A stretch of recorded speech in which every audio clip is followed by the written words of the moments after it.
Hi, I'm Maelis. And yes, that's my real name, not the one they used to sign a forged document, or the one they left off the family vacation list. My parents took my brother to Hawaii and left me behind in a moldy shack with no explanation, until a bill showed up demanding 20 grand. From me. But the vacation wasn't the betrayal, it was just the surface. The real damage had been happening quietly for years. One erased photo, one fake signature, one lie at a time. They called it keeping the peace. But what kind of peace needs me to disappear? What would you do if your own family wrote you out of the story and expected you to pay for the ending? The air in the house was still, heavier than I remembered it. I stood in the entryway, suitcase wheels still damp from the sidewalk, as if they, too, sensed something wasn't right. Normally, even after a short trip, there'd be a note on the counter, a sticky on the fridge. Welcome home, or at the very least, pick up milk. But not today. No smell of dinner, no distant hum of the television, no voices upstairs, or the clink of dishes from the kitchen. Just silence. I checked my phone. No messages. Nothing from Mom. Nothing from Dad. Not even a passive-aggressive text from Dorian. I walked through the house with that strange, hollow pace people take in funeral homes, quiet, cautious, like the air might shatter. I sat on the edge of the couch, trying to convince myself this wasn't unusual. They probably stepped out.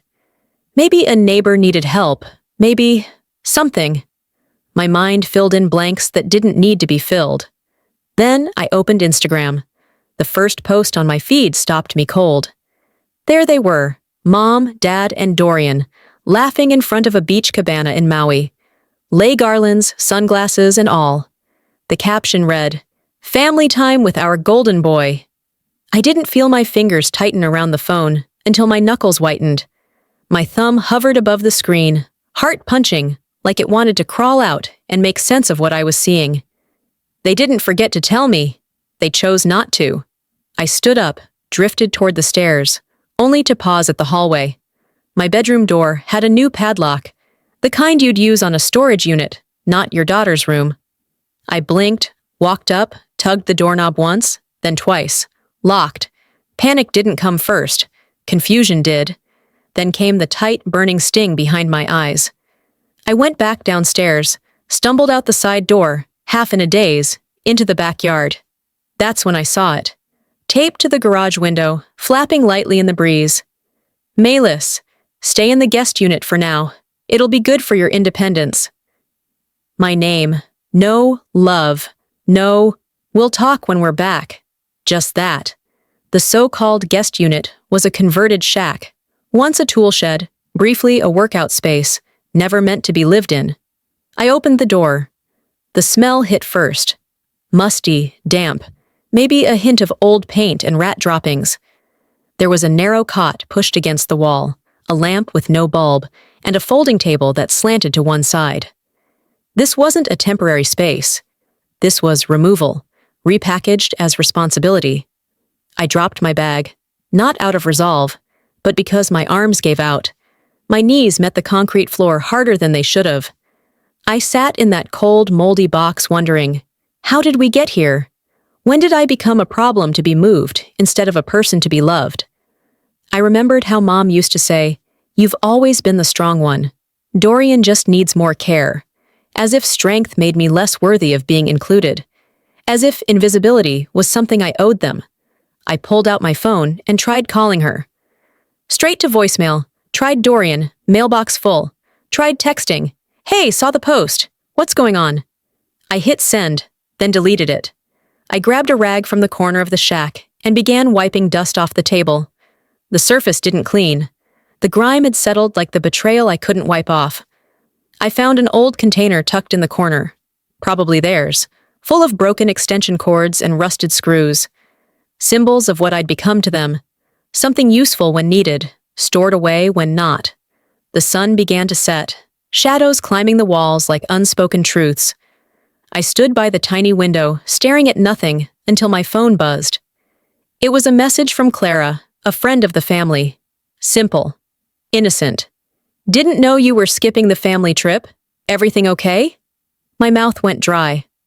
I didn't answer. I started typing. I wasn't invited. Paused. Deleted it. And then the truth settled in. Not the kind you shout, but the kind that presses in quietly until you can't ignore it. I wasn't invited. 3 days passed.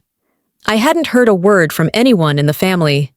The shack, as I'd come to call it, didn't have a proper lock, so I spent each night with a chair wedged under the doorknob and the window partially cracked to let in some air, just enough not to suffocate. That morning, I remembered I'd left my external hard drive in my bedroom. It had payroll files for a freelance client, and I couldn't afford to lose another contract. So I threw on a hoodie, drove across town, and parked along the curb like I was visiting strangers. The house looked different. The curtains were drawn tight. No lights on, no signs of life. It had only been a few days, yet everything felt off, as if the place itself had adjusted to life without me. I used my old key, surprised it still worked, and stepped into the front hall. It didn't smell like home. The scent of cinnamon candles and lemon polish had been replaced by still air and faint chemical cleaner. I walked down the hallway slowly, passing framed photos. Still plenty of Dorian, none of me. My feet stopped in front of my bedroom. A padlock, a real one. I blinked, leaned forward, tugged on the knob just to be sure. The door didn't budge. My throat tightened. I checked the hall closet. My old blanket was gone. Bathroom cabinet? No toothbrush. No contact lens case. It was like I'd never lived there. I called Mom, straight to voicemail. Then I texted Dad. His response came quicker than expected. "It's just temporary. Your brother needed the space. Don't take it personally." Just temporary. Just. I stood there, barefoot on the hardwood floor, reading that line again and again. A single tear slipped, but I didn't wipe it away. Instead, I walked back toward the kitchen, unsure what I was looking for. Maybe proof that I wasn't losing my grip on reality. I wandered into the garage. The lights flickered to life after a hesitant second. In the corner, I spotted cardboard boxes stacked 3 high. A piece of masking tape on the side read, "Maelis, store or toss," in black Sharpie. Store or toss. I opened the top box. My old yearbooks, a few picture frames, one containing a faded photo of Loretta and me in her garden, smiling with tomato-stained hands. Underneath, a card, birthday from my 21st. Inside, her handwriting, "We love you always. Mom and Dad." The ink had faded. Maybe the words had too. I pressed the card back into the box and closed the lid slowly. My name wasn't even on the mailbox anymore. That had disappeared sometime after I moved out, replaced with Ellison and Son. On my way out, I caught sight of Mr. Jameson, our neighbor across the street. He was watering his lawn, baseball cap low over his brow. He looked up and waved with the same hand holding the hose. "Didn't know you were visiting," he called out, friendly as always. "Thought you moved out for good." I waved back, lips curling into something that resembled a smile. "Yeah," I said, voice dry. "I guess I did." His words echoed in my head as I backed out of the driveway. The curb looked sharper, the house more foreign. It used to be a place I'd sprint toward on bad days, a safe landing. Now, it was a building with 4 walls and a history that no longer included me. Traffic was light. I took the long way home, avoiding the freeway, past the bakery where Loretta used to buy lemon bars, the library where I learned to scan legal filings for fun, because she said, "Knowledge keeps wolves at bay." I drove past the coffee shop I used to stop at after rough mornings, didn't even glance toward the drive-thru. My hands stayed at 10 and 2 on the steering wheel the entire ride. I wasn't angry. I wasn't crying. I wasn't anything. Back at my apartment, I didn't go straight in. I sat in the driver's seat, engine off, listening to the ticking as the metal cooled. I watched a kid on a scooter roll past. A woman balanced groceries on one arm, fumbled for her keys with the other. Eventually, I opened my door, climbed the stairs slowly, each step creaking like it resented the weight. Inside, I dropped my bag, kicked off my shoes, and sat down in the hallway. Not the couch, not the bed, the hallway floor. I leaned against the wall, staring at the blank ceiling. My breath evened out. My fingers traced a crack in the tile. And the thought came, not loud, not angry, just there, fully formed. I don't have a room in that house anymore. I started cleaning on a Tuesday morning, mostly out of restlessness. After what happened at the house, I couldn't bring myself to focus on work or anything else for more than a few minutes. Dishes sat in the sink, unopened mail stacked on the table. I wasn't cleaning for guests. I hadn't had one in months. But for clarity, maybe if I cleared some physical space, the rest would follow. That's when I opened the old file box under my bed. Most of it was what you'd expect. Old lease agreements, bank statements, faded receipts. But buried near the bottom was a manila envelope marked Loretta. Just her name, no date, no note, just her name in my handwriting. I sat cross-legged on the floor, fingers stiff, and pulled the flap open. Inside was a photocopy of a will, notarized and signed, 6 years old. I skimmed it slowly, then again, this time reading every line. It named me, only me, as the sole inheritor of Loretta's estate. The house, the land, everything. My hands shook, but not from surprise, from memory. I could still hear her voice from that winter visit, whispering as she wrapped her hands around a steaming mug of peppermint tea. One day, this house will be yours, not because of duty, but because you always listened. It felt like a promise, one she made with her eyes more than her words, a promise she must have known someone would try to rewrite. I scanned the document again, searching for anything invalidating. Everything was correct. Witness signatures, dates, notary stamp. It looked legal. It felt real. I emailed the family's longtime attorney with the subject line, Estate Question, Loretta Ellison. In the body, I asked for confirmation of the final will. I attached the scan. His reply came later that afternoon. Blunt. Cold. Final will submitted to county court lists Dorian Ellison as sole beneficiary. No alternate filings were recorded. No alternate filings. I reread his message a dozen times. My jaw locked. I didn't respond. I didn't even breathe right away.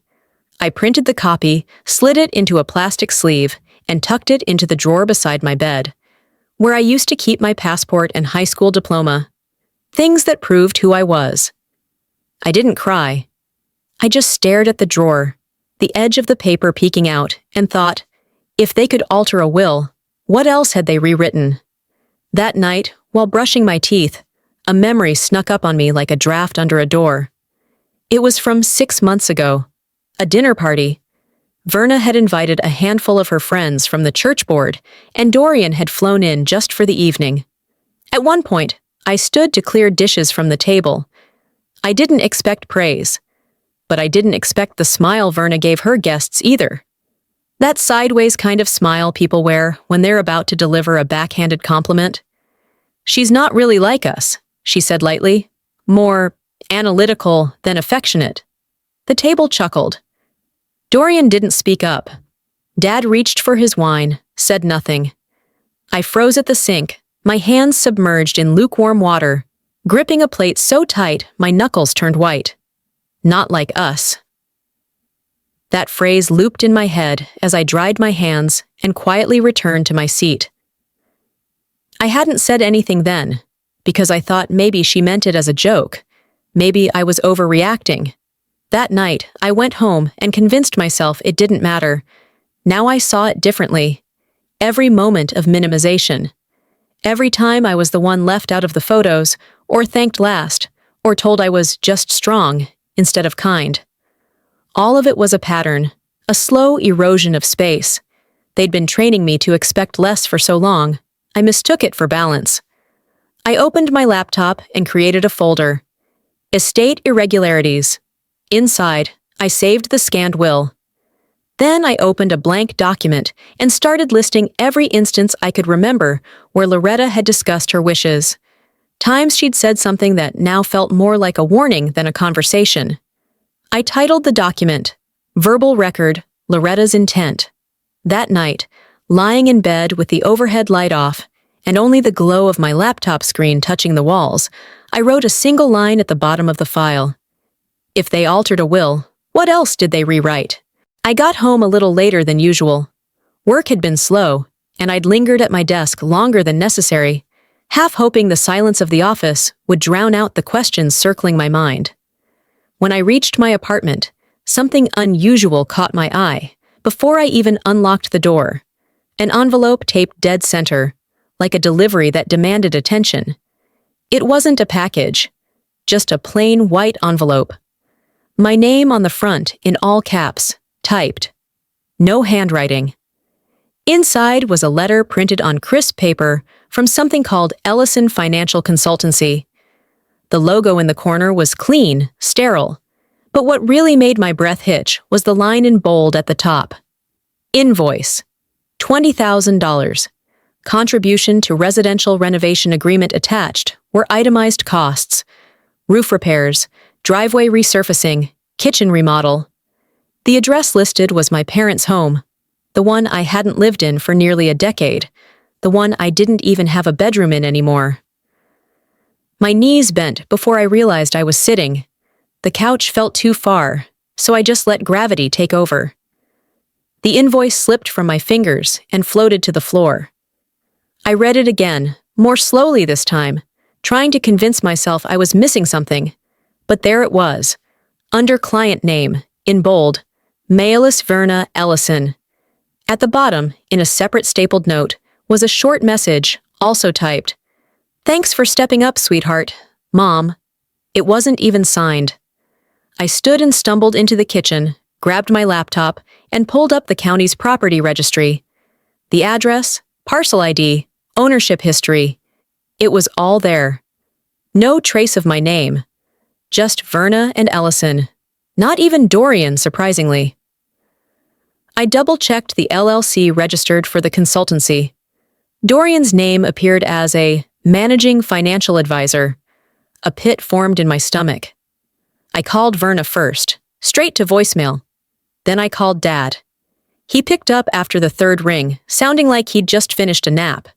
Hey, Maelis, everything okay? I got straight to it. I got an invoice today. $20,000. For your house. He exhaled, long and quiet. Look, your mother thought you'd want to contribute, since you benefit from the family legacy.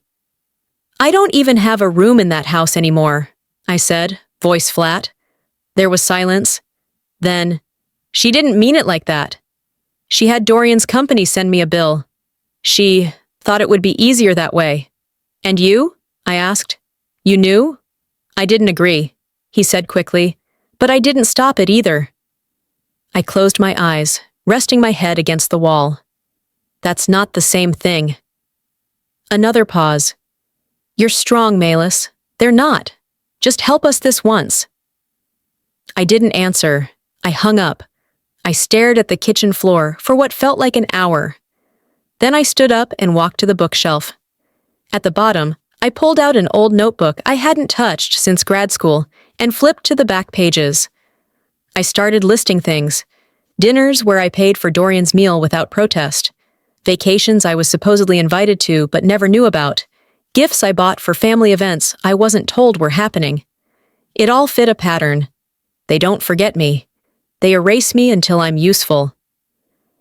I turned to my computer and began saving screenshots. Of the invoice, of the property search, of Dorian's LLC listing. I opened a new folder labeled Legal. Then I pulled up my email and started drafting. To whom it may concern, I am not a legal occupant or owner of the property referenced. I never authorized any repairs, nor did I agree to financially contribute. I consider this invoice fraudulent and request all associated claims be withdrawn immediately. I read it 3 times before hitting send. I wasn't scared. I was done being erased. I couldn't shake the feeling something else was coming. The invoice was too precise, too rehearsed. Like a page in a play I wasn't cast in, but my name was in bold anyway. That morning, I opened my laptop and pulled my credit report out of sheer instinct. It had become a habit, like checking your pulse after a shock. There it was, a flagged entry under my name. A housing grant application, filed just 2 months ago, tied directly to my parents' home. It listed my full name, Maelis Verna Ellison, as the applicant, and the contact email was a variation of mine. Almost identical, except for a single letter in the domain. My hands hovered over the keyboard before I clicked through to the document. It felt like peeling back skin. The grant showed approval, already processed, funds distributed. The renovation tied to it matched the one from the fake invoice. Driveway, roof, kitchen. Then came the part that made my stomach turn. At the bottom of the page, my name appeared in a jagged scrawl. A signature. Mine, but not. I pulled up an old contract from my freelance archive and compared it. The loops were wrong. My initials never dipped like that. It looked like someone had tried to imitate my writing from memory, and failed just enough to be offensive. I downloaded the document, printed it, filed it, then I kept digging. Every site, every portal, every database I had access to, I traced the name of the consultancy. Ellison Financial. One click led to another. On the state licensing registry, the firm's registration listed Dorian Ellison as founding consultant and managing financial officer. Of course it did. I closed my eyes, leaned back in my chair, and exhaled so hard it felt like shedding skin. Back in my inbox, I noticed a forwarded email from a generic mailbox connected to the consultancy system. It was part of an auto-forwarding filter someone forgot to turn off. The subject read, Phase 2, Timeline and Legal Names. Inside, one sentence lit up like a flare in the night. Let's keep her name until Phase 2 is done. There it was, proof not just of use, but of strategy, of timing, of calculation. Dorian hadn't just benefited, he had engineered it. I sat still for a while, hands pressed flat against my desk. My reflection in the darkened laptop screen looked like someone I didn't recognize. Not broken, just sharpened. Then another memory surfaced, dragging its weight up from the past. It was 2, maybe 3 years ago. I'd come over for dinner. Verna had shoved a stack of papers into my hand as I walked in. It's just utilities, she'd said. You're good with forms. Can you handle it while I prep dessert? I hadn't even looked. I just signed. My handwriting, my actual handwriting, had been weaponized. That night, I stayed up scanning every file I could find. In one of my older hard drives, I had saved my digital signature, complete with timestamp metadata from a legal course I'd taken. I placed it side by side with the grant application, not even close. I opened a new folder on my desktop. Fraudulent use of identity, evidence. Inside, I stored the grant file, screenshots, PDFs, Dorian's registration, the auto-forwarded email. I organized everything by type and date. Then I opened a fresh document, one that would become my legal brief, even if no one asked me to write it, because I wasn't waiting for someone to tell me what I was worth anymore. I wrote the first line with a steadiness I hadn't felt in weeks. They were careful, but not as careful as I've become. I hadn't left the apartment in 2 days. The windows stayed shut, blinds drawn like I was hiding from the sun itself. Every room felt heavier, like the air had absorbed the weight of everything I'd uncovered. I hadn't touched a brush or checked my email. I just moved from bed to couch and back again, occasionally staring at the ceiling as if it might blink back. That morning, while searching for a charger, I opened the far end of my closet. Tucked behind an old coat I hadn't worn since Loretta's funeral was a metal box. Green, scratched, and locked with a tiny clasp. I didn't even remember putting it there. Inside were crumpled receipts, a rusted keychain from a high school trip, and a sealed envelope marked in familiar handwriting. Maelis, only if needed. It was Loretta's script, careful, looping, the kind of handwriting that makes you slow down without meaning to. I carried it to the kitchen table, sat in my robe, and stared at it like it might change if I waited long enough. I opened it. The letter was dated 3 months before she passed. If you're reading this, then something wasn't right.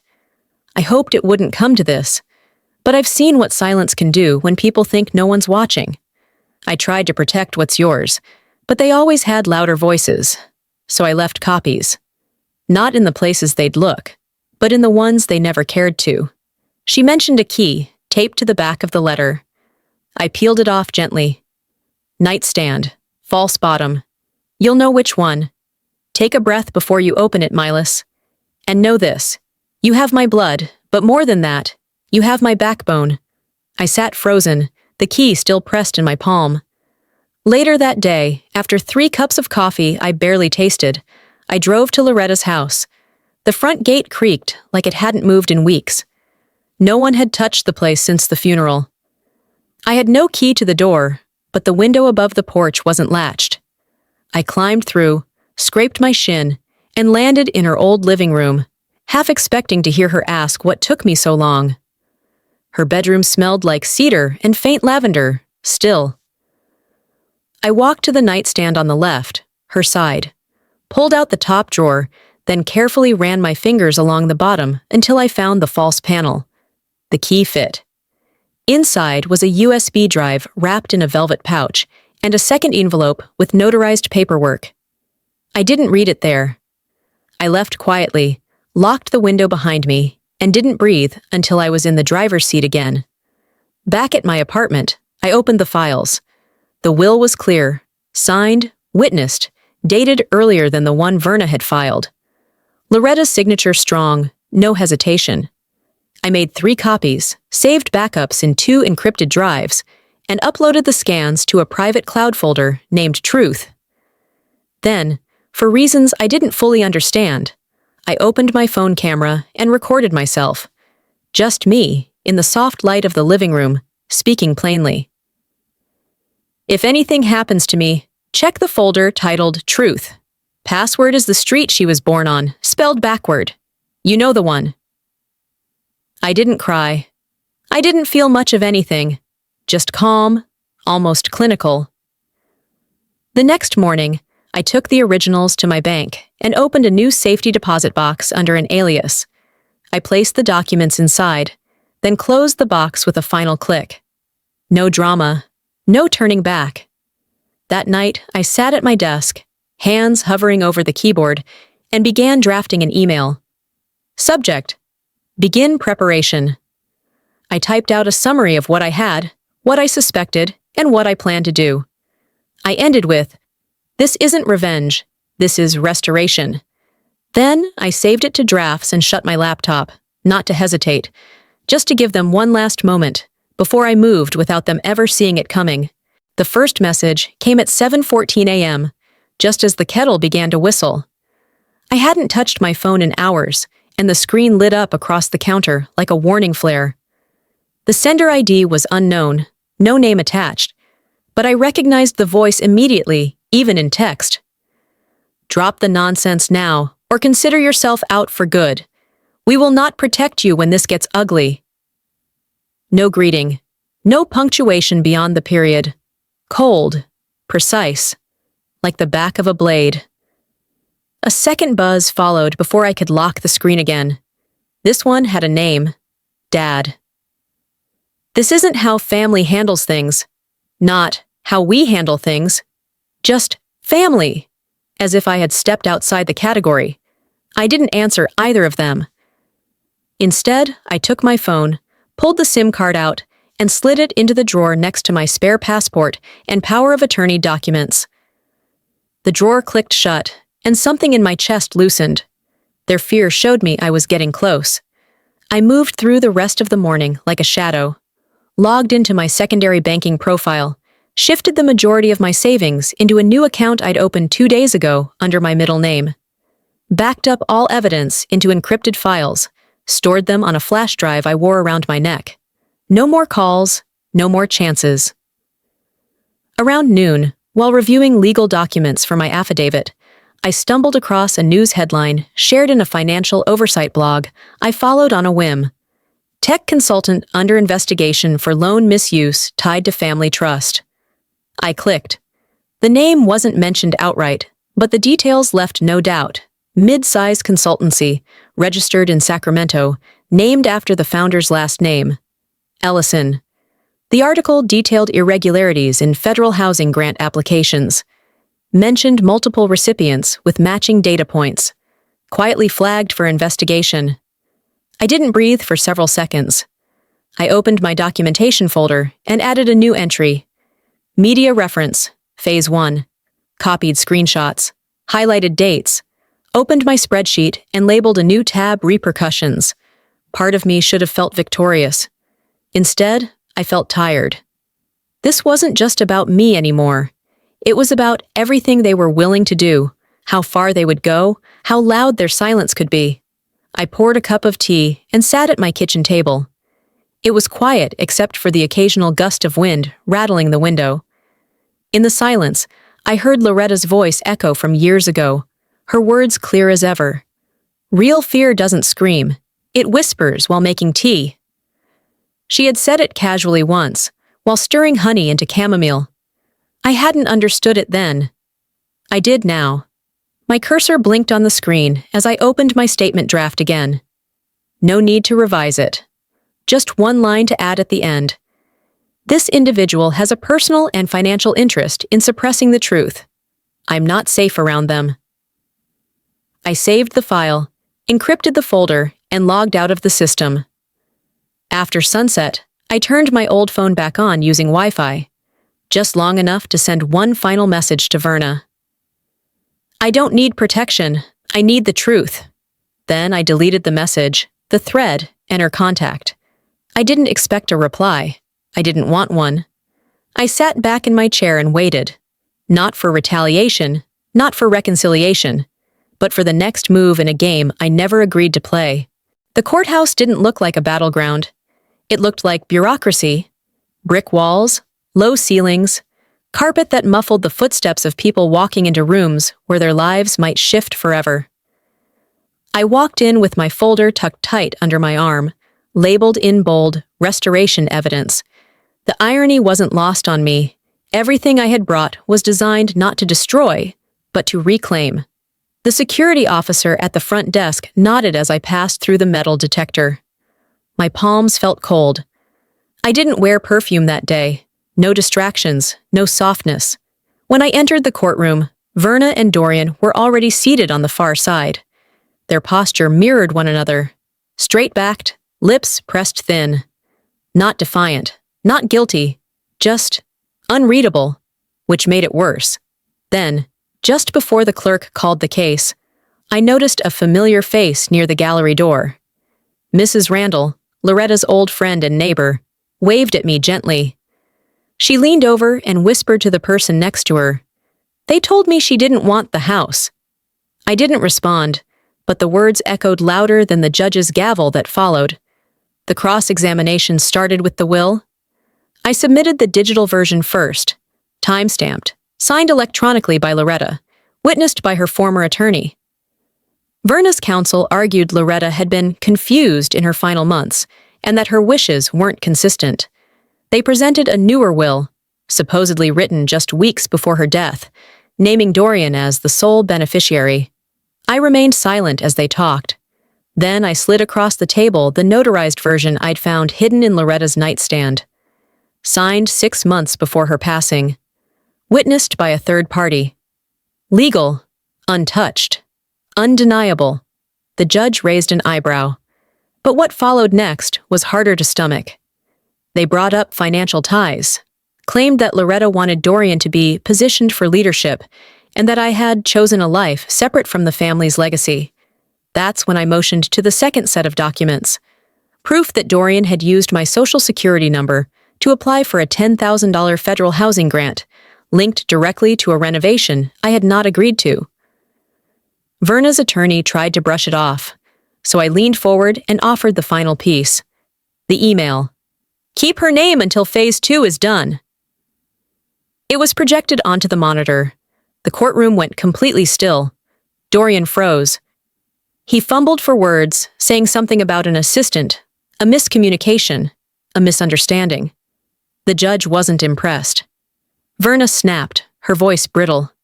She's twisting all of this, because she always felt second best. There it was, the part they hadn't said out loud in years, but always implied. The undercurrent behind every excluded event, every favor handed to Dorian like default. Second best. I didn't respond. The judge called a break, then returned with a preliminary ruling. The will submitted by Ms. Ellison raises credible questions. Until a full audit is completed, we will delay the transfer of estate assets. Regarding the alleged misuse of federal funding, this court recommends separate review by Financial Crimes Division. Further, a temporary protective order is granted in favor of Ms. Maelis Ellison. Verna's face went pale. Dorian stared at his hands like they were evidence. I didn't smile. I didn't celebrate. I just breathed. Outside the courthouse, a local news reporter caught up with me on the steps. "Maelis?" she said, soft-spoken. "Do you feel like justice was served today?" I paused. Then, "Today I was finally heard." And I kept walking. The day after the hearing, I didn't get out of bed until the sun was high enough to make lines on my ceiling. My body ached, not from anything physical, but from the pressure that had lived in my shoulders for months, maybe years. Now that the courtroom was behind me, there was no instant wave of peace. Just quiet. My phone buzzed in a steady stream on the nightstand. Emails, missed calls, notifications. A message from a cousin I hadn't heard from in 5 years. "Proud of you, Maelis." A request from a podcast host. A message from the local newspaper. I read none of them. Instead, I walked barefoot out onto the balcony, my tea lukewarm in hand. The breeze felt different. The world was still turning, but for once, it didn't feel like it was dragging me behind it. For the first time in ages, I didn't have to brace myself before opening the front door. That afternoon, while deleting most of my inbox, one message caught my eye. Subject: Invisible No More. Invitation to speak. It was from a nonprofit I'd donated to once. Women's advocacy, legal literacy for single mothers, and elder care workshops. The director had heard about the case, watched the hearing clip that had gone viral, and wrote, "We would be honored if you spoke at our next event. No pressure to prepare anything formal, just tell your truth." I stared at the email for a while. My instinct was to say no. I wasn't a speaker. I wasn't a leader. I was just a woman who finally stopped letting her family talk over her. But I said yes. The event took place in a community center. Folding chairs, coffee in styrofoam cups, and a microphone that occasionally squeaked. The audience wasn't huge. Mostly women in their 40s and 50s. A few younger ones clutching tote bags and notebooks. I didn't bring a script. I stepped up to the microphone, cleared my throat, and began. I was raised to believe that loyalty was quiet, that if you just worked hard, stayed out of the way, didn't ask for too much, love would come back around.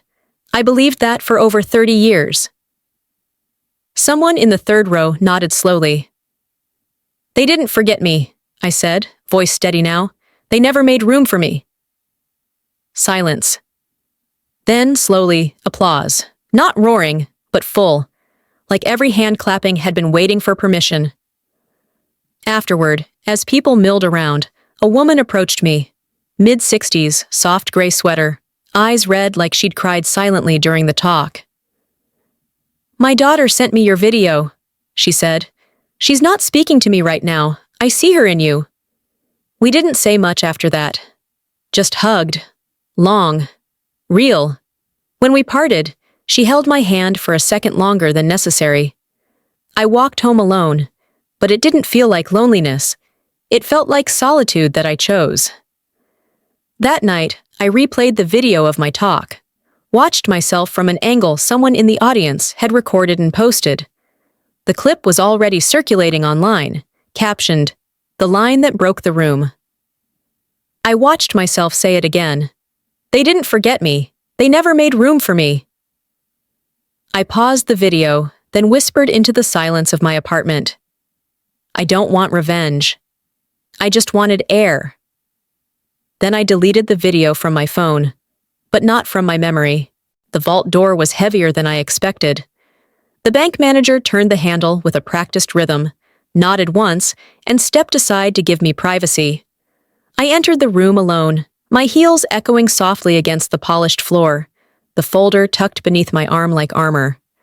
I opened the safe deposit box and laid everything on the small metal table. Loretta's original will, the notarized copy, the letter in her handwriting, and the printed documents that had unraveled my family's version of the truth. I reviewed them one last time, not because I doubted their contents, but because I needed to feel the weight of what I was about to release. At the attorney's office later that afternoon, the paperwork felt less dramatic than I'd imagined. The pen moved smoothly across the pages as I signed, initialed, confirmed. It wasn't about money, not for me. It was about acknowledgement, that I hadn't made it all up, that I had been telling the truth when no one wanted to hear it. There were no cameras, no siblings, no mother clutching pearls.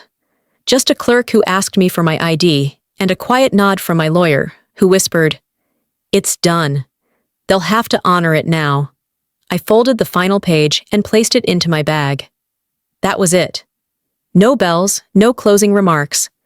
Driving back, I asked myself what I expected to feel. Gratification? Closure? Instead, there was a clean, quiet space inside my chest where outrage used to sit. It felt like something had been scrubbed away. Not joy, not sadness, just clarity. Back home, I opened my email and saw a short note from my attorney. FYI. Dorian withdrew from counsel 2 days ago. No further action on his part. I stared at the screen longer than necessary. Was it guilt or calculation? I didn't know. I didn't care. That evening, I drove to Loretta's house. My house now, by law.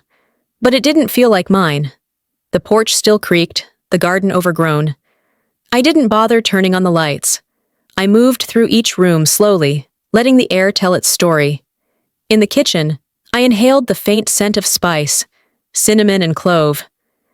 I leaned against the sink, eyes scanning the cabinets she'd stocked with care. Then I whispered, "I'm not here to reclaim it. I'm here to release it." I turned and walked out without touching a thing.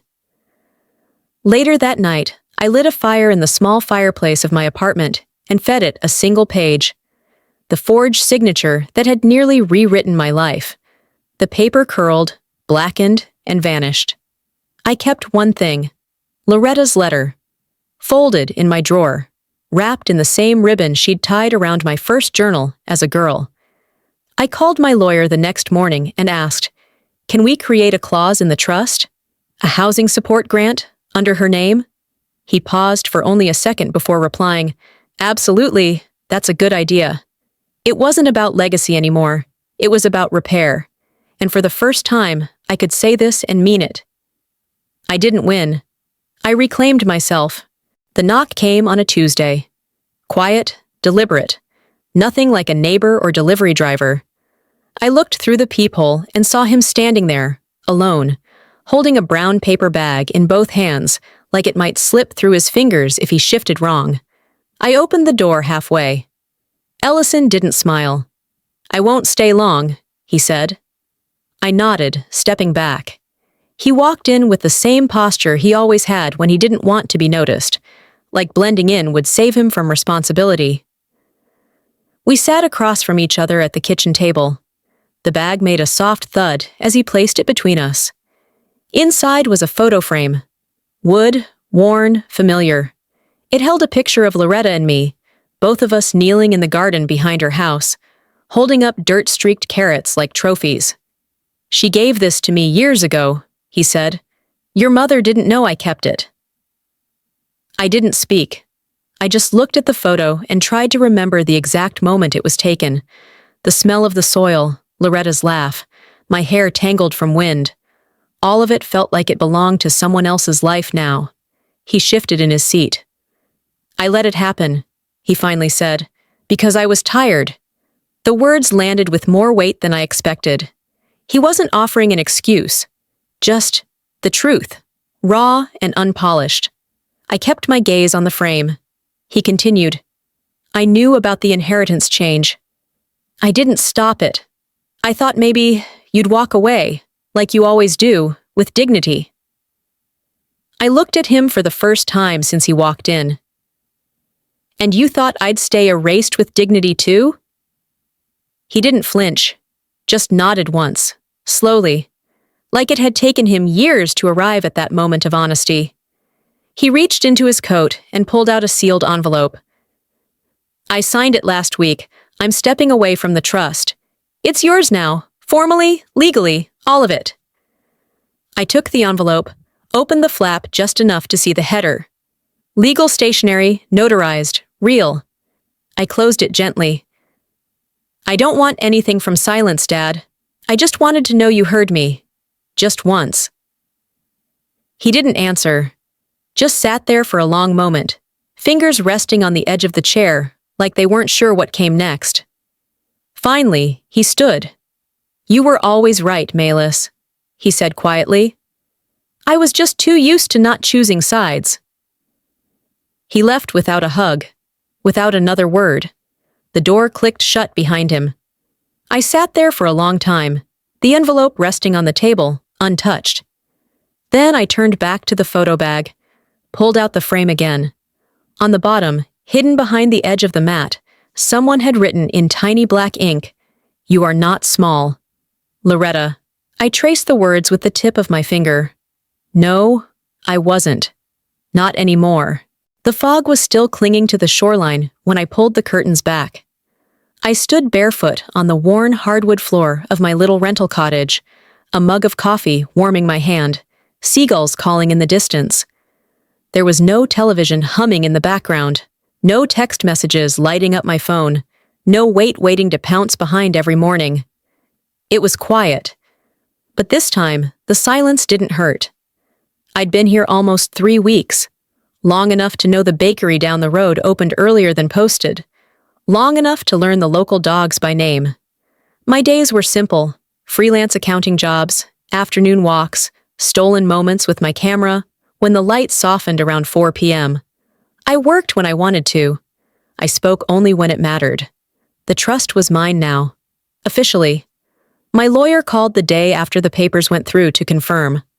I thanked him, then asked to donate half of it to a legal aid group that helped women escape abusive financial entanglements. He paused, then said, Loretta would have liked that. I think she would have. Later that afternoon, I sat down at my little desk by the window and started writing. Not to anyone else, just to myself. The version of me who once thought love had to be earned through silence. I titled the letter, To the Woman I Used to Be. I wrote about how I thought love looked like patience when it was really fear. How I believed not making waves meant I was strong. How I thought loyalty meant letting others write my story with pens I never held.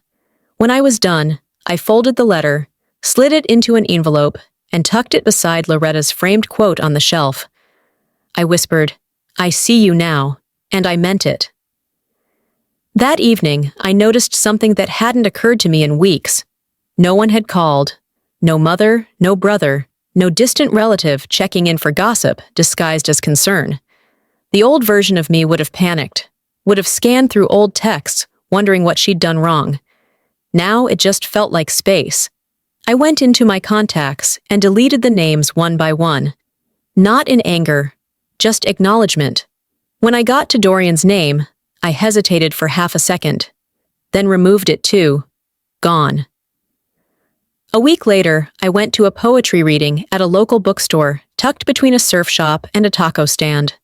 The room was warm, soft light, the smell of cinnamon tea in the air.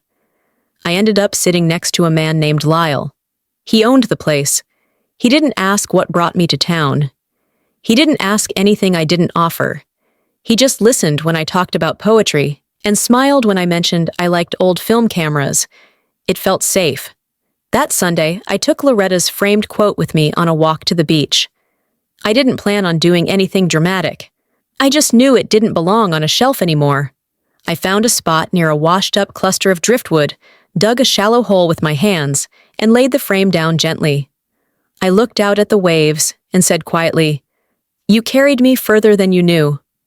And then I stood, brushed sand off my palms, and turned toward home. I didn't need their version of family. I found mine, inside myself. There's something about silence that teaches you more than words ever could. For a long time, I thought being quiet meant being strong, that if I didn't complain, if I just endured, I'd earn my place. But I've learned that sometimes, the strongest thing you can do is speak up, even if your voice shakes, especially when your voice shakes. To those watching this who have ever felt invisible in your own family, overlooked at your own table, I see you. Your worth is not defined by who includes you, but by what you choose to walk away from with your head high. Life won't always give you the apology you deserve, and that's okay. Sometimes, closure doesn't come from them. It comes from you choosing peace over proof. Choosing to rebuild your life from a place of truth, not resentment. Now, I'd love to hear from you. Have you ever had to redefine what family means to you? Have you ever walked away from something that once meant everything? If this story moved you, drop a 1 in the comments, or tell me where you're watching from. And if you didn't connect with it, I'd still love to hear why. Your feedback helps shape these stories. Don't forget to hit subscribe if you want more stories like this. Real voices, real people. And maybe, just maybe, a reminder that you're never alone.